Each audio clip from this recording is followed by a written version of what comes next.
Good morning, everybody. I am awake before anyone else, and I finally know exactly what I want to say and have enough information to do my quarantine salad part 2.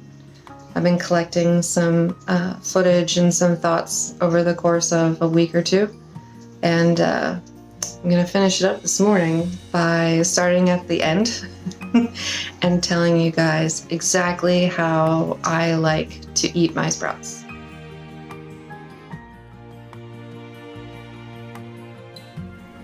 So check it out. This spread is a little bit different than the one I started with for a couple of reasons. Number one, as I may have mentioned before, I don't like the vast majority of the recommended grow sprouts in smoothies at all. It's kind of gross. So I also started growing wheatgrass, which admittedly a lot of people also don't like. I don't know if you've ever had a shot of wheatgrass, but just the smell is certainly enough to deter one. I did find a couple of tricks that I think make it easier to include in green smoothies though. For one thing, a texture thing. So when you put this in a blender, I don't know how good your blender is, mine's like mid-range, I want to say. It doesn't cream up the way that some other leafy greens do. And so you'll end up getting chunks of essentially grass in your mouth because it's very thick. And that tastes weird. But the taste isn't so bad as long as you're not doing just wheatgrass. It's okay. It's a little bit tart. Probably would be good with lemon, I would think. It's a little bit lemony, I think. But yeah, definitely better than, say, radish or broccoli sprouts in a smoothie. Pea sprouts, you can use these for anything. Not too much in a smoothie. Like you can use them, but don't do it by itself because they also have a very strong taste. Most of these have a strong taste because they're sprouts. They're the very beginnings of a plant, you know, so they pack a lot of punch. Pea sprouts, my favorite way to use them, other than on everything, is I'll take a big clump of them and I like to add in some of the sunflower and buckwheat as well. Those are probably my favorite three.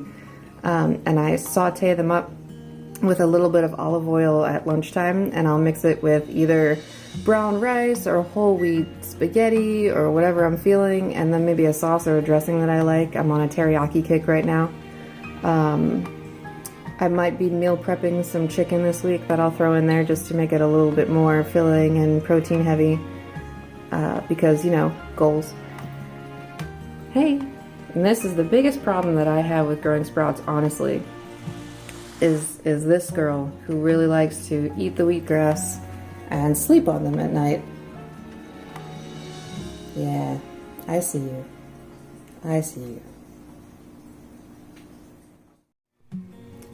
Hey guys, so I promised you I would show you where I keep my seed starts and what happens after the initial planting. Now these have been here for a few days. These are ready to go out into the sunlight, and you can tell because, see, I told you it would just push it up. And these guys are gonna get there, you know. I find that the radish and the broccoli tend to jump first, which makes sense since radish has a super short germination. These I actually just planted today because I'm a little behind. I haven't been doing this every day because I haven't had to. We've been pretty okay on produce, but I keep them in this closed cabinet. All closed, all dark, 4 days. Usually doesn't take all 4 days, but sometimes it does. And this, I promised I'd also show you, is my super low rent seed starting bag. Which, you know, will expand, and it's a little dirty just now, but yeah, I just cleared off part of my laundry room and set up a one grow light, and I've got some different types of tomatoes growing and some different kinds of peppers and pumpkin and spaghetti squash. I've got 2 little watermelon starts growing up here, and some cucumber in the back. Got to figure out where to put those because they came up a lot faster than I thought they were going to. So yeah, but that's what this looks like. And I've got seeds soaking to plant tomorrow, so we should be good to go. You don't actually have to soak your seeds overnight if you don't want to, but they do need to be soaked for at least like 4 to 6 hours, so keep that in mind. So this is the shelf in the kitchen where I keep sprouts after they've sprouted. I've got one set that, actually 2 sets really, that are definitely harvestable. I could eat them right now if I wanted to. And that one on the bottom actually just came out today. They green up really quickly. So they'll look really yellow and peaked when you take them out of the cabinet, and then you'll just put them out in the sun, and it takes a day maybe for them to green up. You can eat them right away. You can wait a few days and wait until they get a little bit more full.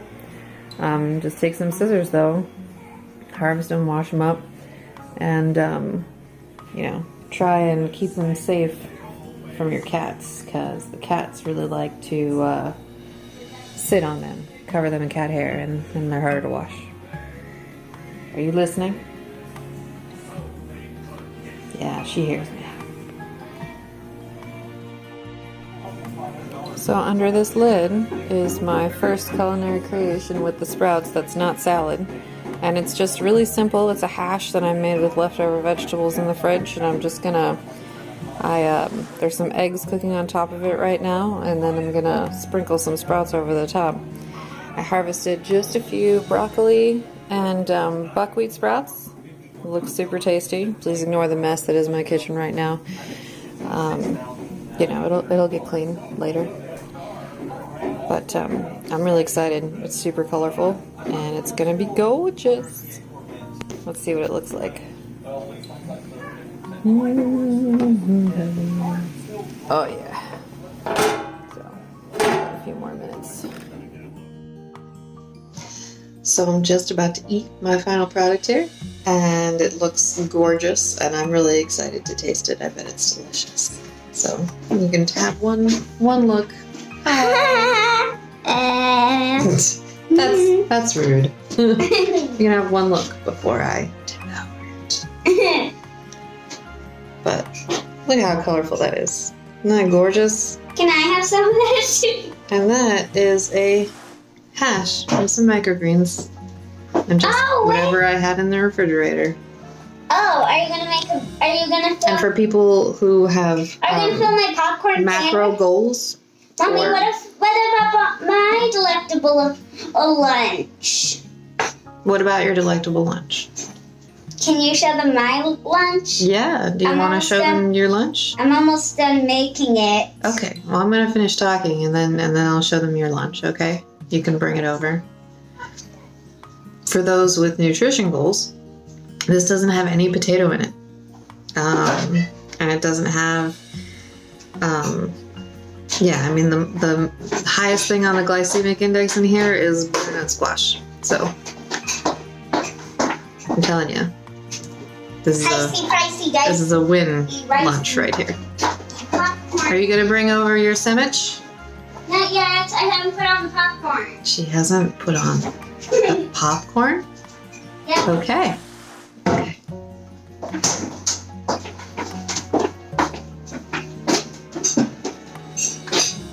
Let's see what we're doing over here.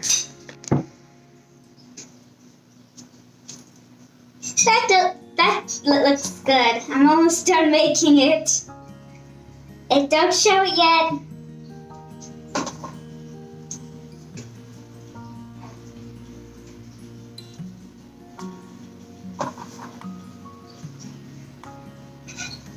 It's done. Just gotta put on the last final popcorn touches.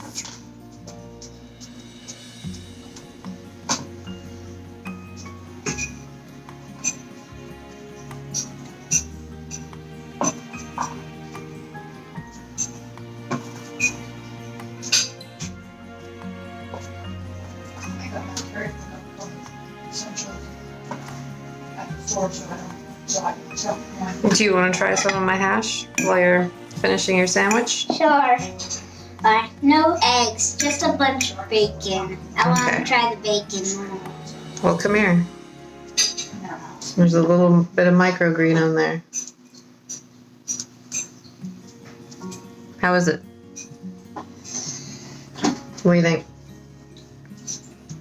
Oh, good. Yeah, it's really good? Awesome. That's it, guys. You just got an 8-year-old seal of approval. So, you better make this hash.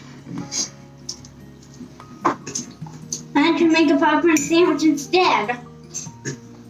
Or you could make a popcorn sandwich instead. You gonna try your best? Try your creation. First, I'm gonna show it. Okay. And putting all the popcorn on. Ta-da!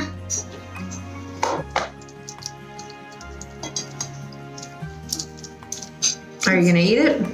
Mm-hmm. Mm. I'm gonna try it. It's gonna taste even like a roast with yours. Can you try it first? I want to be prepared for pop. No, I'm not. I'm gonna finish my hash. Okay.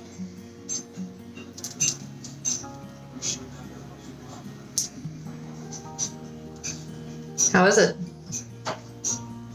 Very good. You want to sign off for me? Say this has been Little Squirrel's Farm. Bye, everybody.